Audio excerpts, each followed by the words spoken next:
Ever had a rebellious moment that changed your life? Join me as I recount my hilarious scheme to get out of Sunday school and how my dad ended up with a 20-year commitment he never signed up for. Back in the early 80s, I was just a young buck full of energy and rebellion.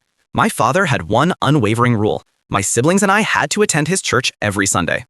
By 13, I was hitting puberty hard. The world felt unfair, and Sunday school? Ugh, how I despised it. Spending an entire hour coloring pictures of Jesus? Seriously, it drove me nuts. One fateful Sunday, I mustered the courage to ask my dad if I could skip Sunday school and stay for the service instead. I was done with crayons, damn it. But he shot me down. No, he said, and I was furious. I sat there, simmering in my seat as church announcements droned on. I thought I had a solid argument, but it fell on deaf ears. Then came a surprising announcement. The church needed ushers. There was a sign-up table right by the exit. A lifelong commitment. Interesting. As the kids were dismissed for Sunday school, I turned to my dad once more, pleading to stay with him. But again, he waved me away. He had no idea what was brewing in my mind. Calmly, I walked to that sign-up table, heart racing.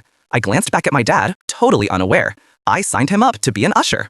We shared the same initials and last name, making it easy to forge his signature. I had practiced a few times for school issues, so I had it down. Fast forward 2 weeks, and my dad received the notice about ushering. He was furious. There was no way he could say, "My son signed me up." He had to save face. This was a man who had been going to that church since 1933, except for college and overseas duty. So, for the next 20 years, every third Sunday, he dutifully became an usher at St. Paul's Episcopal.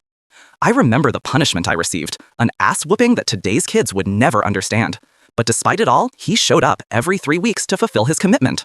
Now, at 92, he still chuckles about how I got him into that role. It's a funny memory that brings warmth to my heart.